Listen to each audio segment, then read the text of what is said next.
L'actualité à l'étranger et les Européens qui soupçonnent la Russie et sa flotte fantôme. Après le sabotage du câble sous-marin Edsling 2 qui relie la Finlande et l'Estonie, ce matin, Berlin a appelé à de nouvelles sanctions de l'Union européenne contre la Russie, qualifiant l'attaque contre les câbles sous-marins de signal d'alarme. Bonsoir Yoann Madec. Bonsoir. Alors il faut dire que 2 câbles dans la mer Baltique ont déjà été endommagés le mois dernier et que les incidents sous-marins se multiplient depuis le début de la guerre en Ukraine, Yoann.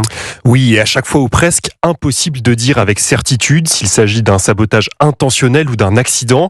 Mais dans les états-majors, on ne veut plus croire au hasard, d'autant plus quand on connaît l'importance de ces câbles, puisque 99% du trafic Internet transite dessus, ainsi que des milliards de dollars de transactions financières tous les jours. Hier, l'OTAN a donc annoncé le renforcement de sa présence dans la mer Baltique. Mais pour surveiller des milliers de kilomètres de câbles efficacement, il faut des drones, des patrouilles maritimes et même de la détection satellitaire, le tout actif en permanence. Et ça représente un défi financier considérable, comme le souligne Cyril Brett, chercheur à l'Institut Delors et auteur d'une note sur la sécurisation de la Baltique. Il faut tout simplement consacrer plus de ressources en personnel, en argent et en moyens à la protection de ces infrastructures. C'est un défi capacitaire, c'est un défi de quantité, c'est un défi d'investissement pour surveiller et pour dissuader toute atteinte à ces infrastructures critiques. Le chercheur rappelle aussi que même en dehors de ces attaques, ces câbles tombent souvent en panne, que ce soit à cause du trafic maritime ou à cause de l'hostilité du milieu sous-marin. Les précisions, Yoann Madec pour Europe 1. Merci beaucoup.